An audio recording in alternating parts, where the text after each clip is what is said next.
Hello, how are we doing today? It's always good to see Matt right top of my screen every time. Hi, Matt. George, how are you? Good. And Paul? Good. Doing good. Thanks for asking. Well, it looks like people are still joining, but we're going to go ahead and just jump right into things. We appreciate your time today, and as always, want to be respectful of it. So what we wanted to focus on today was providing an update on the focus group surveys that were done earlier this year, and then provide some information on what we've done with that feedback and what we're doing moving forward to address some of the thoughts that were shared with us or implement some of the recommendations that were made. So I'm going to share my screen here.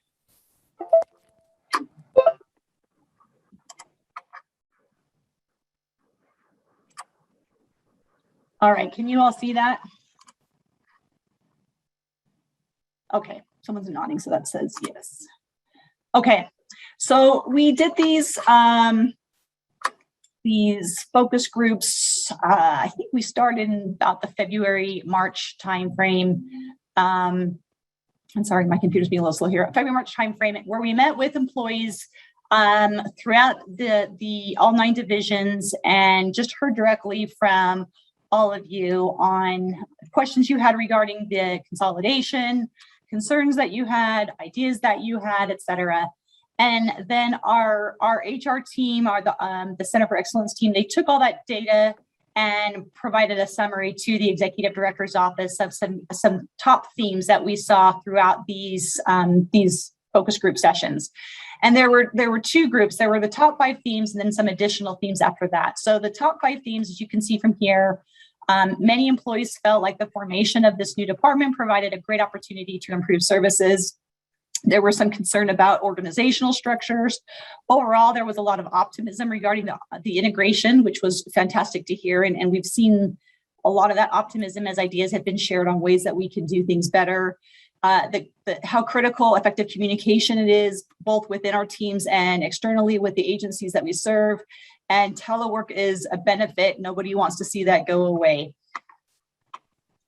And then on additional themes and topics, some of the additional thoughts that came through was the desire to break down some of these silos that we have between divisions, a desire to increase opportunities for professional development, not knowing when changes cause some apprehension. They appreciate the communication.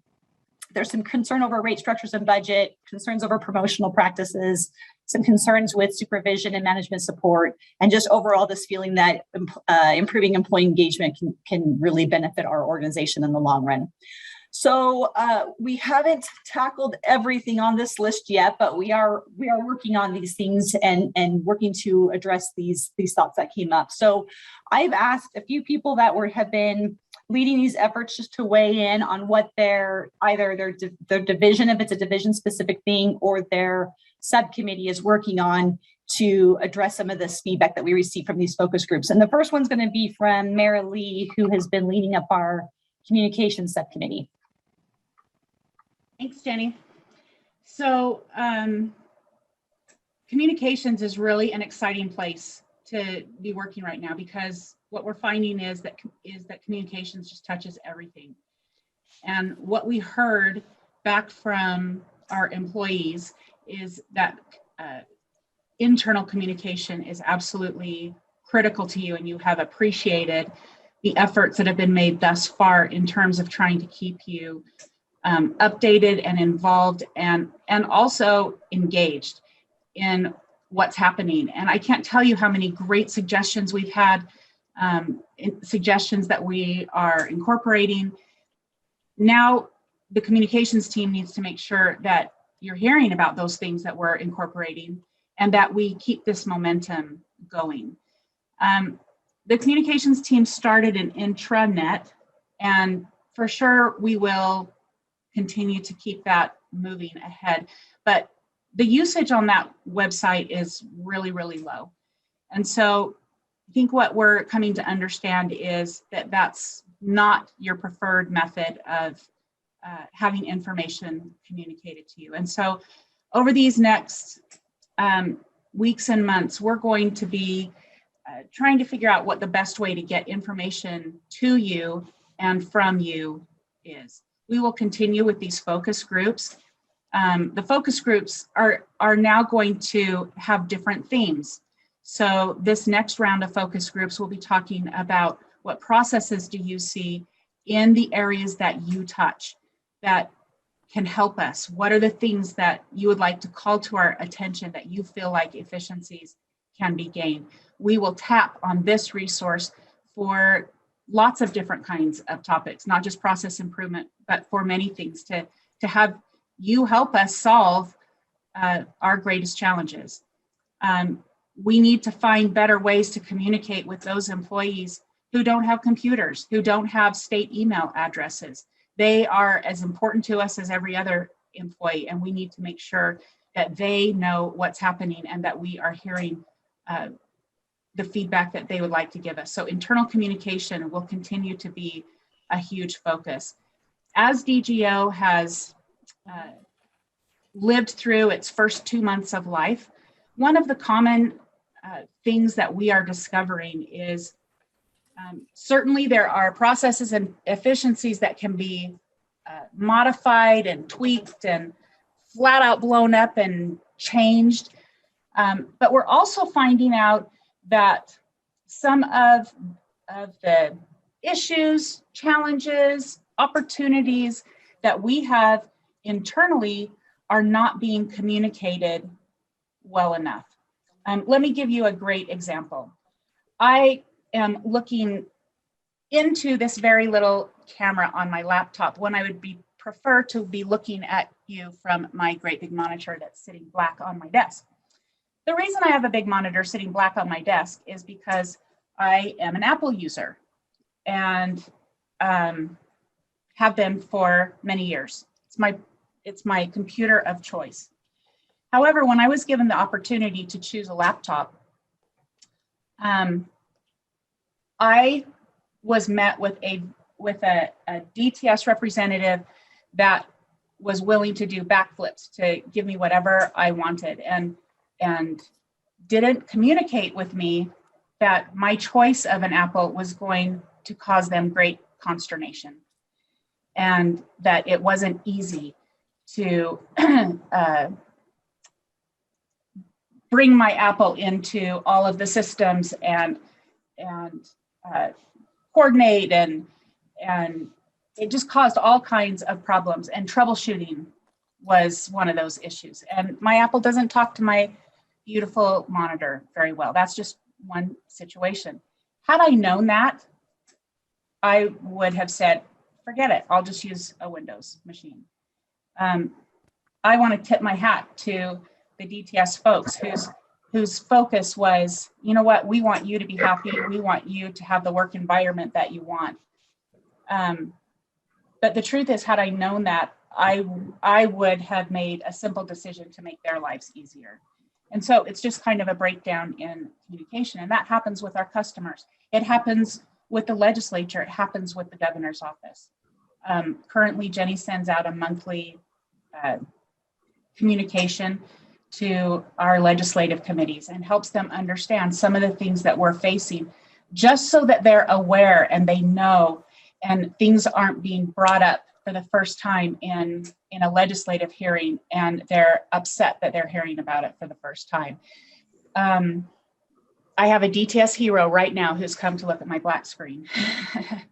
But these are the kind of external communication kinds of things that we're going to be talking about. So we want to make our customer experience the very best that we can, but we also want to improve on both our listening skills in hearing back from our customers what their pain points are, what the root problems are, not just what the symptoms are, and help them understand some of the things that we're facing. Are they in the addendums only? Austin, can you mute your? No, I think Dana will post that information. So I don't. Melissa, can you mute other people? Oh, sorry. Thank you. It's the new world that we live in. anyway, those are the things that have really come to the surface over these last 6-7 weeks that we have been an agency. And the communications team now, the transition team has now morphed into an ongoing communication team that is made up of one person from each division within government operations. And therefore, every division's voice will be heard. And we're going to be working a lot more on cross-division solutions and all putting our heads to the issues that face us. I hate the word issue. I think of it more as opportunity. But anyway, that's where our focus is. This team has just been formed and we'll be meeting bi-monthly. And we're just really excited to continue to update you as to what this team is doing during these town hall meetings. Thanks, Marilee. Thank you. So item number 10 under additional themes and topics was concern over rate structures and budget. And Ken Hansen has been leading up our rate subcommittee or committee. So Ken, do you want to chat a little bit about what we're doing differently this year? Sure, Jenny, thank you. The concerns in the focus group report were fairly pointed, but let me provide a little context first. 7 of the 9 divisions in our department operate as internal service funds. And for those of you who are not aware, an internal service fund is an agency that charges a rate for the services it provides. So most of the department works in internal service fund programs. Every year, these divisions project needs 18 months into the future and recommend rates that address our services. We present these rates to a rate committee, and that meeting is scheduled for mid-September, and they will make recommendations to the governor and the legislature regarding our proposals. One of the things that we've done different this year is we've tried to engage the agencies much earlier. When Jenney came on board, Jenney, Marilee, Alan, and John went out and conducted listening tours and listened to the concerns that our customers had. And we heard that there was not enough information about the rates, and maybe there was a disconnect between the financial people in the departments and the executives in the departments. So we changed up the process, and Jenney communicated directly with members of cabinet about some issues that we're trying to address this year. And then on July 14th, we held a meeting with agencies, and that included finance people and the administrative people from divisions and the department levels, and talk to them about each of our internal service fund programs and what we were expecting this year. And we've asked them to provide us feedback. We've communicated with them through email, and we reached out to them individually to ask if they wanted to hold meetings to talk about how our rates were going. The comments in the focus group report were fairly specific, and I want to address those, Jenney, if I can have just a few more minutes. There was a concern that rates aren't keeping up with the demand for quality services. And this has been a perennial tension that we've experienced. The legislature does not automatically fund rate increases that we recommend. Usually they do, but we had an experience back in 2016 when the legislature decided not to fund rates, and that created a real problem for our customers. But even when the legislature authorizes rates, they don't necessarily fund each of our customers to cover those costs in rate changes.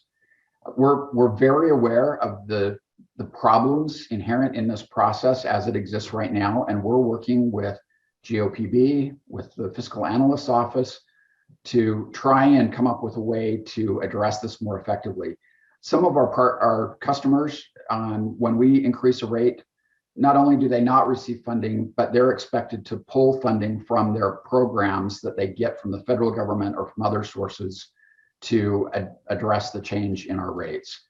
So we're trying to look at this in a holistic way, engage our customers and engage the people who make the financial decisions and involve them in that process. There was a bright spot in funding for us this year, especially for technology services. As a result of the ARPA funding, there was $5 million appropriated for data security, $10 million appropriated for the data center move, and $20 million appropriated for network improvements. And these are pretty significant network improvements. So we have seen some funding. There was other funding that was available across the department, but those specifically addressed some technology needs. Another one of the issues that is raised in the report is that there's no time for research and development and individual personal development. Since I think most of these specific comments were coming from technology services employees, I asked Alan earlier if he would weigh in on this issue. Thanks, Ken. Can you hear me? Yes. As an executive team at DTS, we're really committed to helping our employees get the training they need. So we're aware of this. We're working out the best way to do that. And, basically it comes down to allocating time to get people into the training that they need and giving them the research that they need. So that's pretty much our plan. We'll be bringing out more information and details. Great. Thank you, Alan. Another one of the issues that was raised in the focus group report was that rates are complicated and difficult to understand. And we acknowledge that, and we are looking at different ways that we can address this. Specifically on the technology services side, Dan and his team have been working to link the rate sheet to the product description so that it's clear what the services are that are being provided, and working with agencies to address concerns, changing the names of rates to make them clearer as far as what they see on the bill. But probably more importantly, we're taking a holistic approach to this. One of the recommendations that came out of the transition process that Jenney picked up on very early was the desire of many of our customers for a simplified bill for the services that we provide. I said bill, that's one bill for all of the GovOps services.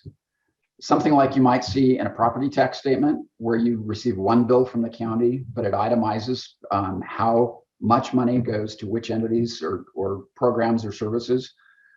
That is a goal that we are working toward. That is not an easy thing because each of the internal service fund agencies have different internal systems that they use to track those costs. So this is something that will take us a bit longer to address, but we are very aware of that desire. One of the last things in the report talked about concerns that integration will ultimately require a decrease in overall budgets, reducing staffing numbers, and increasing workloads. When we went through the consolidation during session, the governor was very clear about his objective in this. One, he wanted to have fewer people who were responsible. He wanted to make us accountable. And so he has made Jenney accountable for the services that our department provides. And then the next thing that he wanted to do was put services together in one agency that were addressing specific groups of customers. So we're together as a department because we provide services to other state agencies. And the focus was really about improving that customer service, not about cost savings because of consolidation.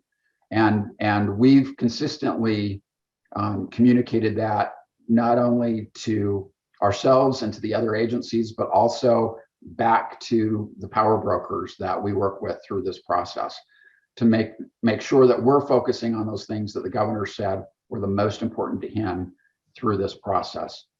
If any of you have any suggestions or additional feedback about the rates process or budget, you're welcome to reach out directly to me. I'll put my email address in the chat. Jenney, that's all I've got. Thank you, Ken.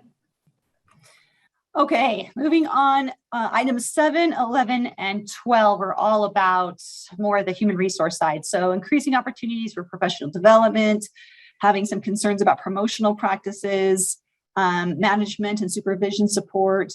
And John Barron's going to cover those things. And John's also going to talk a little bit about a new performance management process that we are implementing here at GovOps.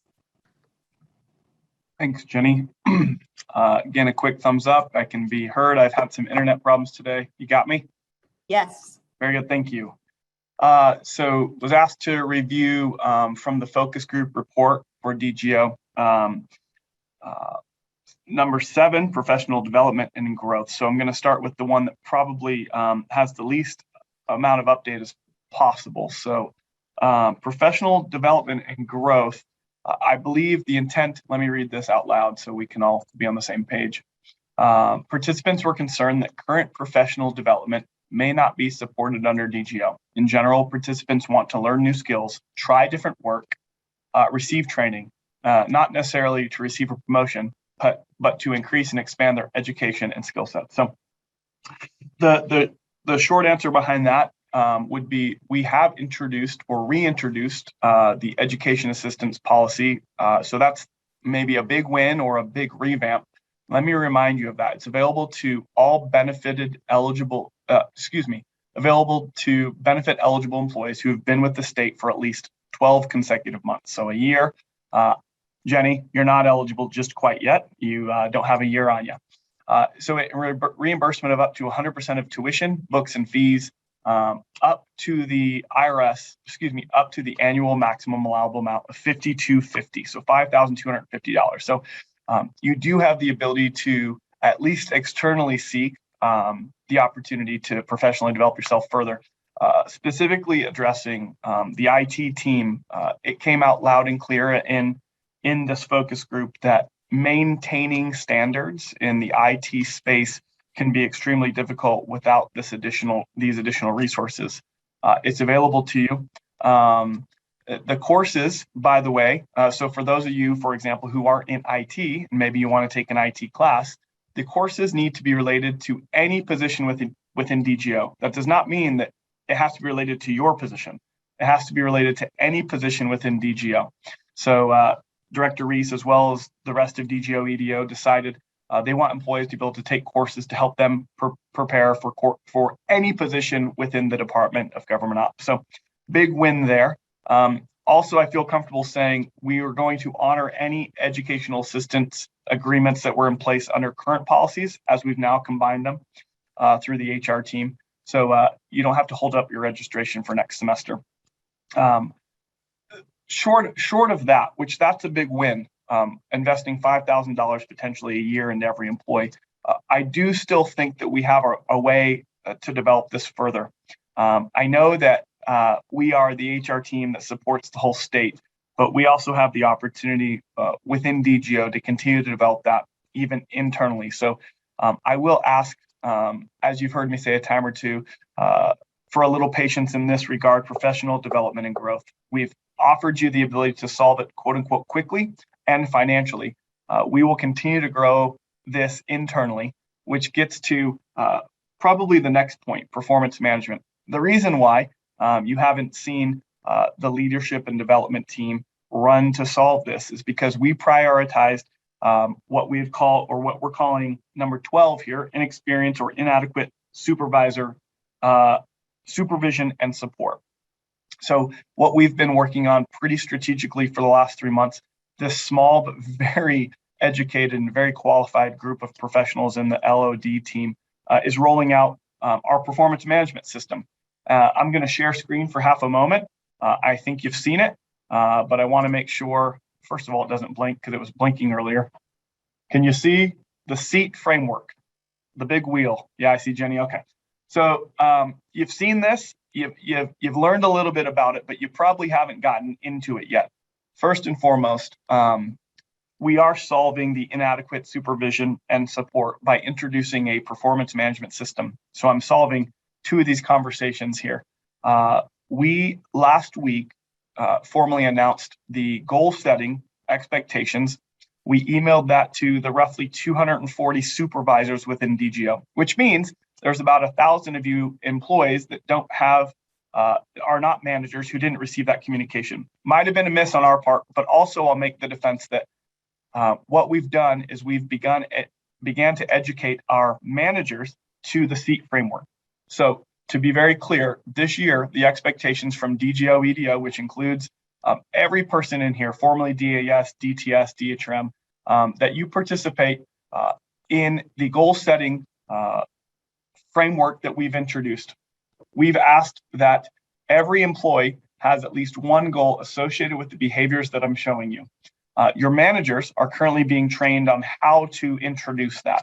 So for those of you who may not have seen this or may not have seen the training, we invite you to get with your manager and develop those goals. I like that pressure point. It requires a manager to employee conversation. So with development goals, there's one tied to the SEAT framework, which is the wheel we're talking about. And then one of them is tied to a task or a project that you know you'll be working on over the next year. What it also introduces is a more aggressive coaching and quarterly progress review.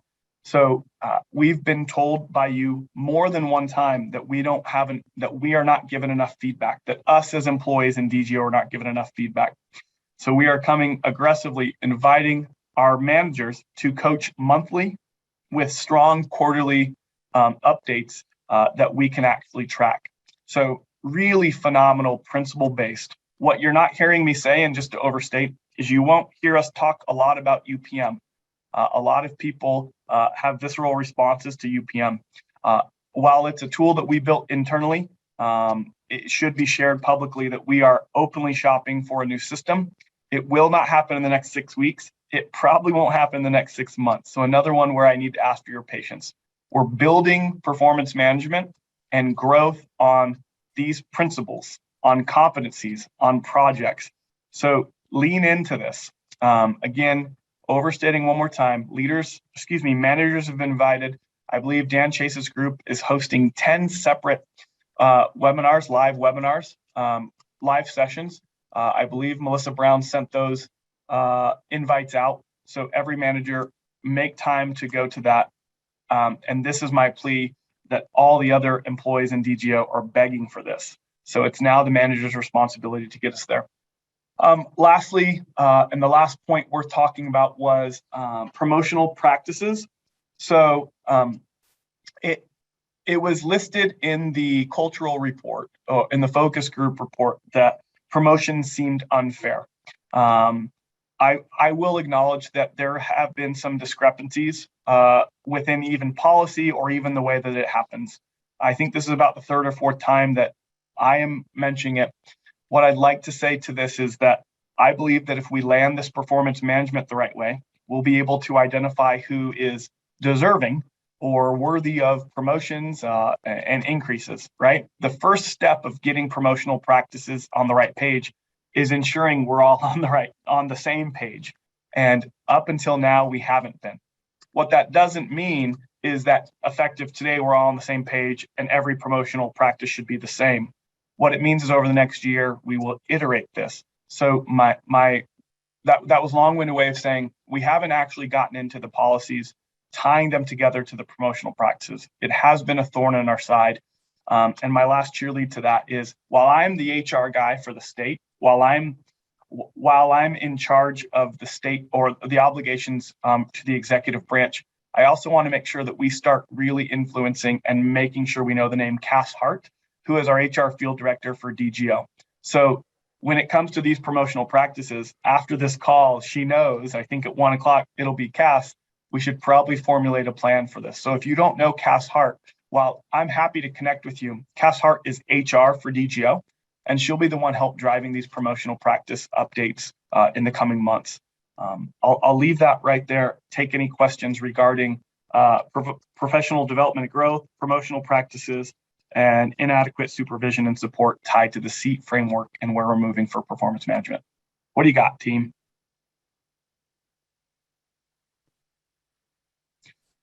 Jenney, back to you. Okay, thanks, John.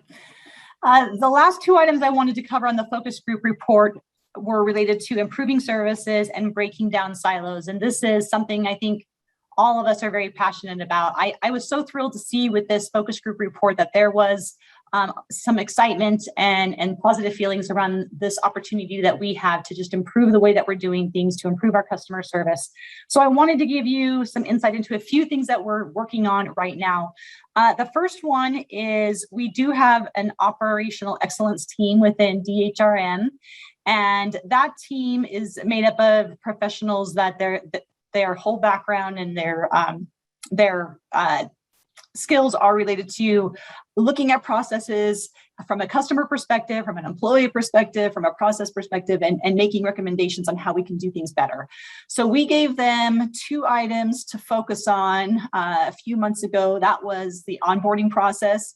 We heard about that one over and over when we were meeting with agencies. It's just this frustration that agencies had with bringing employees on and having everything that they needed to be able to fully perform their work.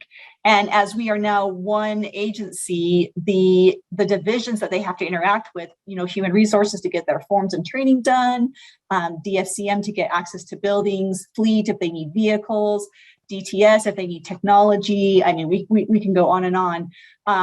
Now we all reside within one department. So how can we improve the onboarding process so that way our customers only really have one touch point?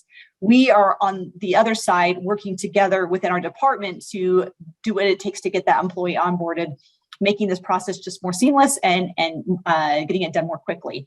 So that was one of the things that we gave them. The other one was looking at our procurement process.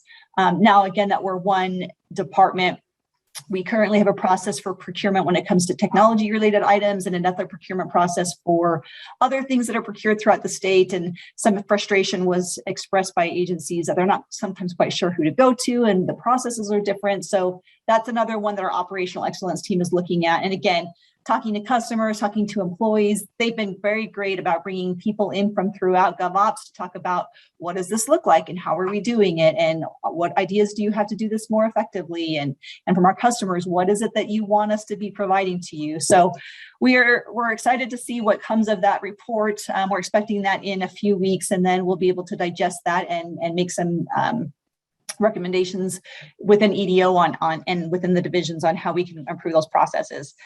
The second thing is, we talked about this, I think, at the last town hall meeting, and it was creating internal groups to look at agencies more holistically. So we are piloting this program with the Department of Corrections first. And what this team is it's strictly internal. It is one person from all 9 of our divisions that will come together to talk about the needs of corrections overall. So instead of just each of our employees looking at it through the lens of their division, we're coming together and saying, what does corrections need from a facility standpoint, especially since the prison site's going to be moving from Draper to Salt Lake, and they have a facility in Gunnison, they have other facilities throughout the state. They have records that need to be transitioned to archive. They have some technology needs that are coming up. Clearly, they're going to need many things procured for this new site. And so each individual from our divisions that are sitting on this team are bringing to that table that perspective and starting to have these conversations internally on, here are all the things that corrections is dealing with. Here are the upcoming projects. How can we collaborate behind the scenes as a department to make things better for corrections? So this pilot group just kicked off yesterday. They just met each other yesterday. I spent about 20 minutes with them, just letting them know what we were hoping to gain from this experience and giving them really a lot of autonomy to figure out how often do they need and how will this be structured? How should it be structured moving forward as we start implementing these internal teams for other agencies? And talking about things as it relates to Department of Corrections. Are there opportunities to improve the way that we're communicating with our customer, that we're providing services to our customer? And so I'm really excited about this project because I think it's going to be through these internal groups with the people who are day in and day out doing these jobs every day that we're going to get some fantastic recommendations on how we can break down those silos and streamline some of those processes, which is a big one for Governor Cox. He's continually talking about streamlining and modernizing state government. And so we're looking forward to some of the recommendations that come out of that pilot group. And then lastly, through these focus groups, which Marilee mentioned that we are going to continue with, just this one report that we got, which were the internal focus groups from the transition, there were about 32 very specific ideas that were shared with us on things that they felt like we could implement. And we're still processing and going through some of those ideas. But we want to make sure that we're moving forward and continuing to have an opportunity, providing employees with an opportunity to share ideas that you have on ways that we can do things better. And one of those things that we're going to be doing is sharing with you a form that any employee can fill out electronically that will come back in to leadership with a recommendation that you have on a process improvement or a way of doing something better. And I was going to share that today, but I think we need to figure out just a few more details on how that's going to work on the back end, but we'll get that out to you shortly, because we want to make sure that we're continually engaging with all of you, again, who are doing this day in and day out and hearing from you on the ideas that you have. And I felt anyway from the focus groups, from these town hall meetings, et cetera, that we have had some really great feedback that we've already implemented, and we want to make sure that we continue with that momentum. So that covers the most of the points within the focus group report. Like I said, there are a few things that we haven't quite hit on yet as we're trying to just work through this a little bit at a time. Some of these are big projects like the performance management. These are huge projects that are going to take some time.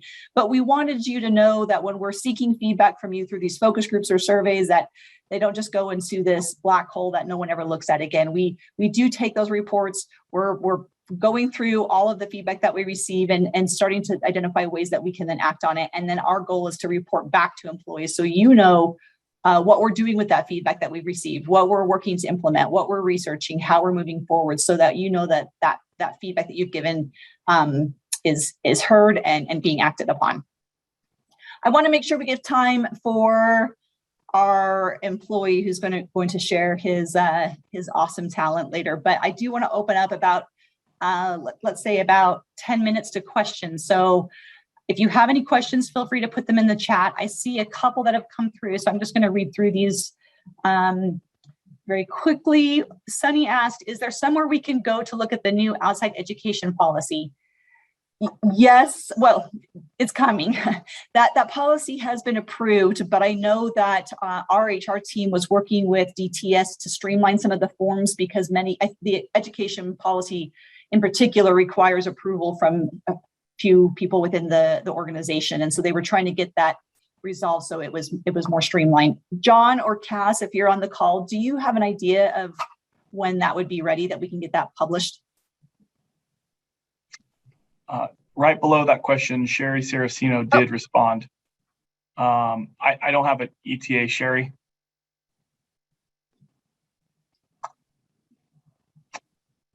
Yeah, sorry. Okay.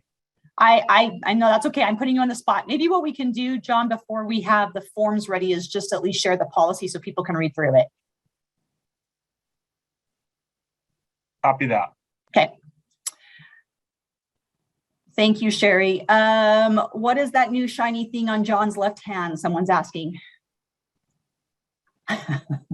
Wow. It's the first person to notice. Yeah, I got married last weekend. So congratulations, John. sneaky, whoever, Trish Anderson. Apparently it must be shiny if it is taking away from the brightness of your teeth that we usually get. Thank you, team. It's great to be a wed man. Congratulations. I have had the pleasure of meeting Rachel, and she is fantastic. John's now wife. Let's see, someone asked, so for any course to develop professionally, we need to be in DTS for a year minimum. John, you can clarify. I think it's with the state. Is that correct? Oh, you're on mute. I do. It is with the state. Thank you.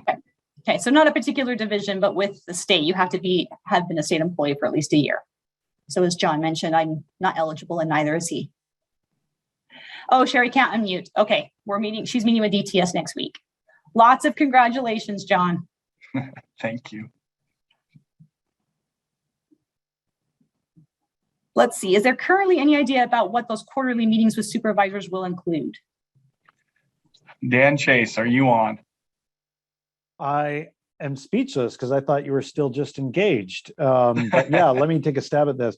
The quarterly meetings are no different than the monthly meeting. Other than the quarterly meeting, you'll notice the language is different in the AAA that you receive for that quarterly meeting, that month, that third month. And it'll say, please get, I forget the exact language, but it'll say something to the effect of, you need to give your employee what we're calling an on-track rating, meaning right now, if the performance year were to end, are they on track to be successful or unsuccessful? That's all it is. So that we want coaching conversations every month, but that's really the only difference in that quarterly meeting. Is an acknowledgement of how they're doing. So no big deal, honestly, but really important. Thank you, Dan. Any other questions? Someone asked, what happened to the rural incentive for employees to move to rural areas in Utah? It's my understanding that that was a DTS specific policy. That incentive didn't exist within DAS or DHRM. So as we went through this process, what we looked at was all of the policies for all three of the departments and merged them into one.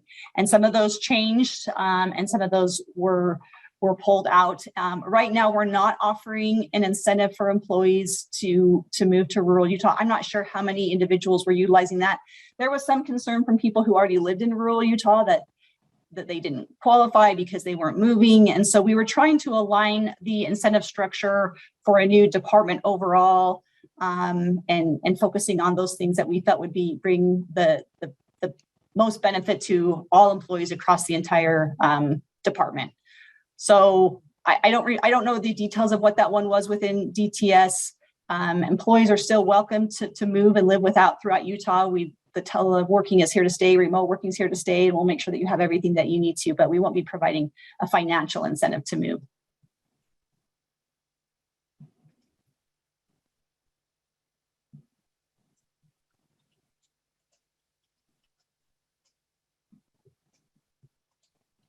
I'm not seeing any other questions come through. So I'm going to turn the time over then. Let me just give you a little bit of insight into this. I think you all know that I have been doing these day in the life tours with the divisions throughout our agency. And it has been such an eye-opening and wonderful experience for me to meet with teams and to learn more about what you do, to learn about your challenges and your opportunities and the great things that you're working on. And as I was meeting with DTS, somebody made a comment to me that one of the DTS employees had the title that they were a professional liar. And I said, wait a second, what does that mean? And I found out that this particular employee, George McEwen, has been a storyteller with Timpanogos Storytelling Festival and some other groups, and actually has won the storytelling contest so many times with Timpanogos that I think they won't allow him to enter any longer. So I reached out to him and I said, this is an amazing thing. Will you please share one of your stories with us at our next town hall? And he was very kind to oblige. And so I'm going to turn it over to him. I've seen a couple questions come through, and if we don't have time at the end, I will make sure we respond to those via email. But I wanted to give time to George. So George, it's all yours. Thanks, Jenny. Well, I'll only need 5 minutes, and I always get branded as a liar, but I'm going to tell you a true story. And since we've had a tough year over the last couple of years, I figured I'd go with a medical story. So in 2015 in the winter, I received some really bad news. I was called by my doctor and I was told I had advanced thyroid cancer and I would need an immediate thyroidectomy and a course of radiation. So I agreed to the surgery and it went quite well. And a few weeks later, I was back at the hospital to receive a drug called Thyrogen in preparation for radiation the next day. The nurse gave me the shot and said I would have to wait in the ER for an hour so they could watch for any kind of allergic reaction. So I decided I'd pass the time by learning a little bit about this drug called Thyrogen. And when I read what it was made from, I started laughing so hard that the nurse came running over and said, "Sir, are you okay?" I said, "Yeah, I'm fine. Do you know what this stuff is made from?" She said, "What?" I said, "Thyrogen. It is made from the genetically modified Chinese hamster ovary cells." She didn't understand why I found that funny. I said, "Look, I'm filled with hamster cells and tomorrow I'm getting radiated. Hamster plus radiation doesn't equal Spider-Man." Now, she just shook her head and walked off and left me there daydreaming about what kind of superpowers would Hamster Man have? Would he suffer from extreme cuteness? Could he burrow through newspaper at high speed? In the end, I realized it didn't matter because a hamster ball could never be as cool as the Batmobile. So the next day I returned to the hospital to the nuclear medicine wing and sat in a room and waited, and in came a man in this lead-lined hazmat suit carrying this big lead-lined cask. And with a lot of ceremony and these huge tweezers, he took out this tiny pill and put it into my hand and told me to swallow it with water. And right after I did so, he said, "Okay, thank you for coming in. I need you to leave the hospital immediately by this private elevator. Don't get within 8 feet of anyone for the next 5 days. Have a great day." So I went home and I sat down at the kitchen table and I was really depressed. I was filled with radiation and nothing seemed to be happening. I wasn't glowing. I didn't feel like turning my McDonald's Coke upside down and drinking it like a bottle feeder. I had no superpowers. And to top it off, I was going to be alone for the next several days. Now, some say that cats are very reactive to the emotions of people around them. And our cat, Nico, decided that obviously what I needed was a good rub across my ankle to help me feel better. So as Nico finished his brush by, all of the hair on his left side just fell off. And that cat looked up at me, he was really indignant and angry. And I have to admit, it was the funniest thing I think I'd ever seen in my life. And I was laughing so hard that the dust and the cat hair got up into my nose, and he got his revenge because I had to sneeze. But instead of a regular hachoo, it came out as a kaboom. I was deafened by the sound, and even with my eyes closed, I was almost blinded by a brilliant flash of white light. And when I opened up my eyes, much to my surprise, there rising off the kitchen table was a 1-foot-high atomic mushroom cloud. I was so shocked that I didn't realize I had burned off one of my eyebrows. I couldn't believe it until I sneezed again. Kaboom! Sure enough, another mushroom cloud. That's when my inner 9-year-old said, "Awesome, I've got atomic boogers. I'm gonna blow something up." Now, normally I don't listen to the little 9-year-old that lives in my head, but I thought, nobody's home, why not? So I ran around the house picking up my son's spare Legos, his Matchbox cars, and my daughter's Polly Pocket dolls. Don't worry, they're in college now, they've gotten over it. And I wanted to set up everything like one of those 1950s test sites that you see where the bomb goes off and all the buildings get blown away, but I couldn't remember how those were made. And I knew that if I got on YouTube, I could get plenty of images to help me set it up. But I didn't want to touch my computer and radiate it. That's when I remembered I had an old laptop with a dead battery and no power cord. So I brought it into the kitchen, clear, and it booted right up after I touched it. 10 minutes later, I had a beautiful village set out all over the table, ready for a nuclear winter. So I put on some goggles to save my remaining eyebrow and donned a lab coat and for effect. And then I was ready to commit an act of science. Little snuff of pepper and kaboom! It was beautiful. Burned buildings were spread all over the table. Polly Pockets were singed and all over the floor, and a few Matchbox cars were stuck into the wall. And then I was surveying my handiwork, and that's when I heard, ahem. I turned around to find my lovely wife, Leslie, standing in the doorway. She had come home to retrieve a forgotten cell phone. So I just stood there with the remnants of that mushroom cloud on the kitchen table, my hair blown back, singed, my goggles tucked over my head while my wife surveyed the room. She saw the damage, but when her eyes lit on her beloved Nico, who was still half naked and looking even more indignant, I thought I'd better explain. And that's when she said, "Just don't." And I realized at that moment, if I said one more word, I wouldn't live long enough to die from cancer. Fortunately for me, the icy stare down was broken by a panicked call from the hospital. Apparently, I had been given a fuel rod for an experimental reactor. They told me there was nothing to worry about, but they did have a team en route ready to retrieve it by any means necessary. Needless to say, they got it back and I didn't need any more radiation treatments. So it's been a few years since that adventure, and I can tell you that things are going great. That laptop still runs perfectly and I've never had to charge it. Nico still looks really cute in those little cat sweaters. Leslie got herself a brand new kitchen table. And as for me, ooh, caught that one just in time. That is awesome. Thank you, George. Matt was laughing so hard. I think he had to take his glasses off for a little bit and wipe away some tears there. I will admit, I was watching Matt a lot. I love a good laugh. Lots of comments coming through. So I didn't know this about George until, like I said, somebody mentioned it to me. I think, George, you are performing this weekend. Is that right? Yeah, the literary stage at the Utah Arts Festival, 7:30 on Sunday night. Okay, so I thought this is an incredible talent. This has to be shared within our organization. I mean, he's obviously a valuable asset to Department of Health as their IT manager and DTS, but this is something that we've got to make sure all of our team hears. So, and it looks like from the comments that people were very appreciative. Thank you for your willingness, George. Thank you for inviting me. It's fun to have an audience again, even if it's virtual. One last thing that I did see that came up real quick on the questions. One was, how will you know what tuition assistance is available in the forms and such? We'll make sure that we get that sent out. As John and Sherry mentioned, they're just trying to finalize those forms, that process. But we'll at least get the policy sent out so you can read through it, and it's very detailed as to what approvals are necessary. And then a question came up about paying for certifications, and I don't have the policy in front of me. So John or Sherry, I'm not sure if you remember if we covered that in that educational assistance policy.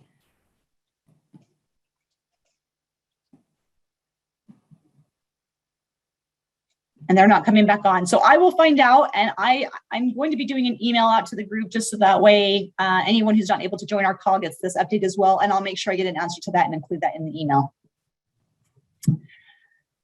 All right. Thank you all for your time. Thanks again to George for sharing that incredible talent. And now you all know you can, I actually did Google and find a few online. So there are a few other stories you can listen to online if you're interested.